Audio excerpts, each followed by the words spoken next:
مع فقرة بتدعو للتفاؤل، فقرة يعني خلينا ننسى شوية اللي بيحصل في ميدان التحرير واللي بيحصل في أجواء مصر السياسية. فقرة رياضية، يعني بطولة مصر يعني عملت فيها نتائج كويسة جدا. هي بطولة العالم للكاراتيه، مصر حققت فيها المركز الأول أو ميدالية ذهبية و5 ميداليات برونزية، يعني حاجة كويسة جدا. نتمنى ان شاء الله باذن الله النشاط الرياضي يرجع تاني لطبيعته. وكمان منظومة الرياضة كمان محتاجة يعني إعادة تقييم شامل، سواء بالنسبة للوائح أو القوانين أو بالنسبة للاتحادات الرياضية وعلاقاتها بوزارة الرياضة. بيسعدنا من خلال هذه الفقرة ان احنا يكون معانا دكتور ايمن عبد الحميد رئيس الاتحاد المصري للكاراتيه، وكابتن مصطفى فكري عضو مجلس اداره الاتحاد المصري للكاراتيه. اهلا وسهلا بيكم. وكمان اللاعبين اللي كانوا في بطوله العالم في فرنسا، عمر احمد، لاعب عمر احمد، ومجدي ممدوح. اهلا وسهلا بيكم معانا. اهلا وسهلا. الف مبروك. الله يبارك فيك. اهلا بيكم وانتم منورينا. وعايزه اقول لكم بس في وسط كل الاحداث اللي احنا فيها انتوا الامل بجد، ونتمنى انكم تطلعوا احسن مننا وتبقوا قاده احسن مننا وعندهم يعني عقليه افضل، وده ما بيحصلش غير بالرياضه. الانفتاح اللي بيحصل لهم من خلال البطولات المختلفه يمكن يولد عندهم ثقافه الاختلاف اللي تقريبا مش موجوده عندنا، كده ولا لا يا دكتور؟ والله حضرتك فعلا لخصت الموضوع بهدوء. هي الرياضه من ضمن الرسائل اللي بترسلها الرياضه.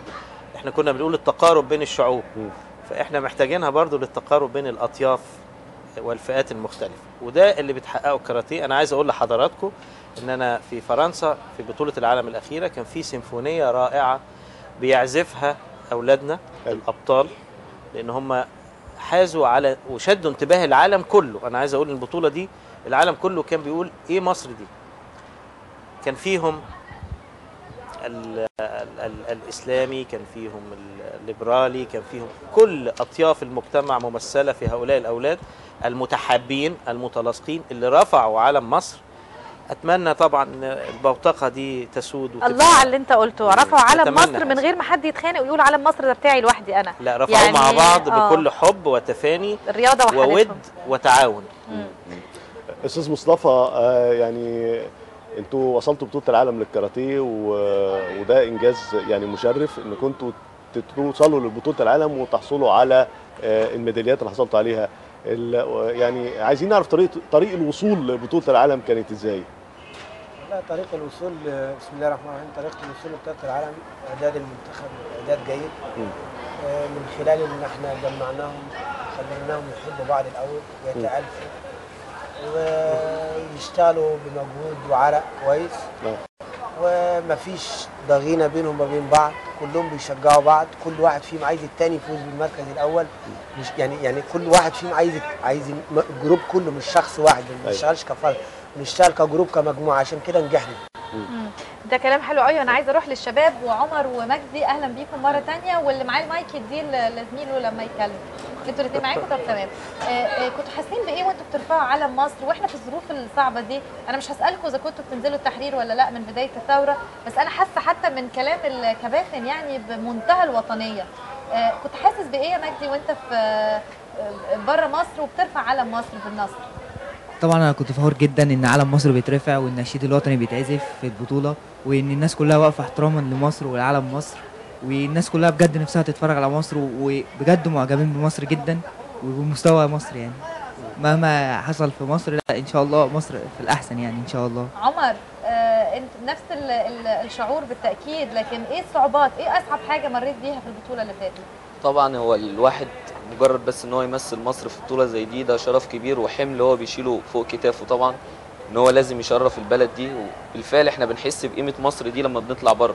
نظره الناس لينا ونظره الناس للمصري مختلفه تماما. بتتابع الاخبار وانتوا هناك ولا كنتوا مشغولين بالمعسكر الرياضي؟ طبعا كنا مشغولين طبعا، بس كنا طبعا بنتابع الاخبار، وكنا طبعا متضايقين من اللي بيحصل، بس الحمد لله حاولنا بس نرسم بسمه للمصريين يعني. انتوا فعلا عملتوا كده. عمر، يعني انت خدت ميداليه ايه يا عمر؟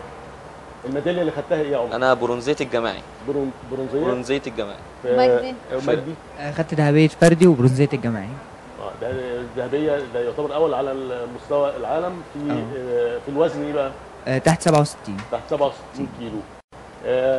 يعني التدريبات اللي انتوا ضربتوها عشان توصلوا لبطوله العالم كنتوا بتدربوا من قد ايه تقريبا؟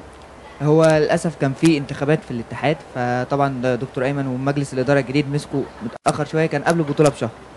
بس يعني دخلنا في معسكر مغلق على طول مع بدايه ما دكتور ايمن مسك، وبدانا على طول تدريبات.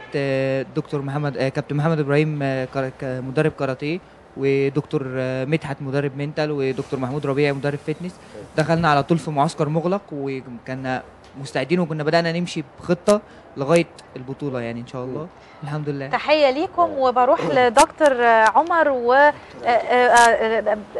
في تحدي كبير جدا دكتور ايمن واضح من خلال كلام مجدي.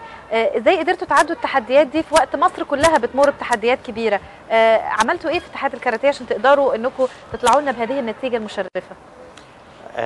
هو ببساطه كده حضرتك ان كل واحد يؤدي الدور المنوط بيه اللي المفروض يعمله. احنا دورنا كمجلس اداره وانا كرئيس اتحاد ان انا ادي فيجن وادي حلم لهؤلاء الاولاد، رؤيه. وانا كنت حتى لقاءاتي معاهم كنت بقول لهم يا اولاد احنا لازم نحلم، عشان لو ما عنديش هدف احققه يبقى انا رايح مشتت، ما عنديش خطه واضحه. هدفنا ايه؟ كان هدفنا الذهب، وهدفنا هو رياده العالم الحقيقه، رياده العالم في الكاراتيه.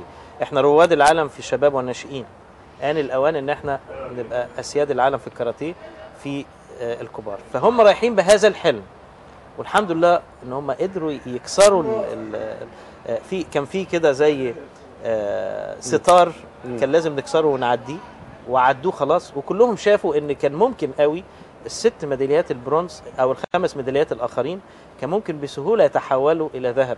لأن خلي بال حضرتك إن اللي بياخد البرونزية ده خسر ماتش واحد، ممكن خسروا بالترجيح، يعني فروق طفيفة جدا بسهولة شديدة، وبعض العزم وبعض الاستعداد أكتر. وبرضو احنا علينا دور محتاجين ندي وقت أكتر من كده وتدريبات أحسن من كده. كلنا هنراعي نفسنا. يمكن أقول لكم حاجة غريبة جدا، أنا بعد البطولة ما خلصت أنا عملت معاهم اجتماع، قلت لهم مبروك، ولكن اوعوا تنسوا قبل ما نروح مصر دلوقتي حالا اخطأنا ايه، واوعوا تنسوا ان حلمنا كان مهم قوي ان احنا نحلمه عشان نوصل له. حلمنا الجاي ايه بقى يا اولاد؟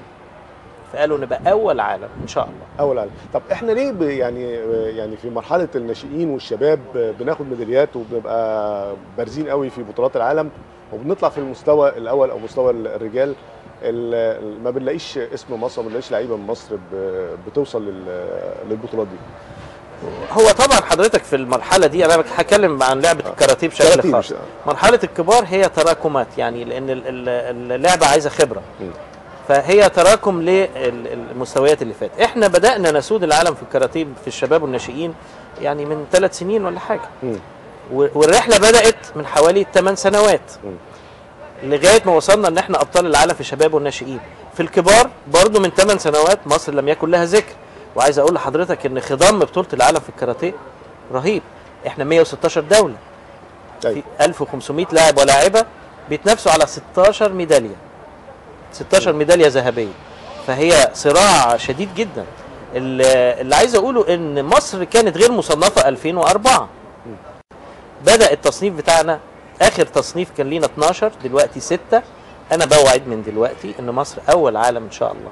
اتمنى ان مش بس في الكاراتيه، في كل المجالات نلاقي رؤيه مصر ان تستحق مصر تستحق، لان الرؤيه والخبره والاعتماد على اهل الخبره بيمشي بينا خطوه بخطوه، ويبقى عندنا رؤيه كده نقدر نشوف شبابنا رايح على فين. البطولات الجايه ان شاء الله بتستعدوا لها ازاي؟ ونحب برضو نتعرف عليها عشان نتابعكم وندعمكم اذا امكن. عندنا حاليا بطوله الجمهوريه المفتوحه ابتدت امبارح وتنتهي يوم 10 ان شاء الله. بالمناسبه دي احنا عاملين تكريم للشباب، يعني تكريم النهارده في بطوله الجمهوريه، جايبينهم هم والمدربين وال11 حكم اللي حكموا في النهائي في بطوله العالم. هنكرمهم النهارده، وهنعمل لهم ان شاء الله تكريم تاني في بطوله 16 سنه اللي هتبتدي 13 يوم 13 12، وفي بعدها بطوله 12 سنه. يعني بطولات الموسم مستمر على طول، يعني مش ما بنتوقفش يعني. طب يعني قبل ما نختم حضراتكم يمكن ارجع من الشباب اللاعبين اللي معانا النهارده، عمر ومجدي. انا عايز اعرف يعني احلامكم ايه في المستقبل بالنسبه لرياضه الكاراتيه؟ اتفضل. نبتدي بعمر، اتفضل اهو. وان شاء الله باذن الله يعني الواحد يمثل مصر في البطولات الجايه، والبطولات الكبيره زي بطوله العالم، والميداليه الذهب اللي حققها مجدي دي فتحت الطريق لينا كلنا ان شاء الله، ان بدل ما تبقى ميداليه واحده يبقوا 5 6 10 ميداليات يعني ان شاء الله باذن الله، واننا نرفع اسم مصر مره واثنين، والنشيد الوطني يتعزف في البطولات اكتر من مره ان شاء الله باذن الله. مجدي. طبعا نفس كلام عمر، ان شاء الله الميداليه دي تبقى فتحه خير على مصر، وان شاء الله كل زمايلي بعد كده نجيب ميداليه ده ونوصل ان احنا نبقى اول عالم ان شاء الله. بالتوفيق. وانا نفسي على مستوى شخصي ان انا افضل ان شاء الله محافظ على مستوايا، وافضل محافظ على المركز الاول ان شاء الله. يا رب. ان شاء الله. بالتوفيق ان شاء الله. قيمة الرياضة أكيد بالنسبة للشباب، يعني كتير بيقعدوا يتهموا الموجودين بالبلطجة و يعني لما بنشوف شباب زي دول يعني قادرين يكون ليهم حياة ثقافية ومتابعين السياسة، وفي نفس الوقت عاملين اللي عليهم في دراستهم ومتفوقين وبيرجعوا لنا بميداليات. ازاي ان احنا نعمل ده ونعممه مش بس في الكاراتيه؟ يعني حضرتك ليك باع طويل ومثقف ايضا في العالم الرياضي، واكيد ملتحم باللي بيحصل لنا في كل اوقاتنا دلوقتي. والله انا هقول لحضرتك هي بشكل اشمل شويه، انا شايف ان قضيه الانتماء اصبحت مهمه جدا. الانتماء هو اللي بيخلينا نتغاضى عن بعض الاشياء الشخصيه، نتغاضى عن بعض الاراء بتاعتنا ونتنازل عنها قليلا من اجل الاخر. الانتماء علشان نعممه انا شايف انه لابد من العدل. وبتجربه بسيطه كده انا عايز اقول لحضرتك، وهنتكلم برضو عن تجربتنا يعني عشان الواحد يكون بيتكلم بشكل عملي. صحيح. تجربتنا ان العدل هو، عايز اقول لحضرتك ان دول اصغر 2 في المنتخب، وهم يعني مجدي اصغر واحد وهو اللي جاب لي الذهب. لو ما كانش في عدل مجدي ده ما كانش هيطلع معانا في البطوله. ليه؟ لان احنا حطينا مقياس صارم لمين اللي هو هيمثل مصر. انا شايف لو قسنا بهذا الشكل في كل شيء هنرتاح جدا، محدش هيبقى زعلان وملوش حق يزعل. اتمنى ان هو ده اللي يحركنا، يبقى المقياس هو العداله والتفوق. كلمه اخيره يا فندم قبل ما نختم. كنت عايز اقول كان معالي الوزير اتصل بينا واحنا في فرنسا، كلم الدكتور ايمن وشكر البعثه، ووعد بانه يعلق صور اللاعبين الفايزين في صاله حورس في مطار القاهره. ودي احنا بنشكره عليها، وان شاء الله يعني باذن الله عندنا خطه جميله هنهتم بالصعيد ومطروح وسينا، وابتدينا بالفعل، وان شاء الله ربنا يكرمنا بان احنا نبقى في عداله في جميع المحافظات وفي فرصه، وهنعمل ان شاء الله مراكز تدريب في جميع المحافظات اللي هي النائيه.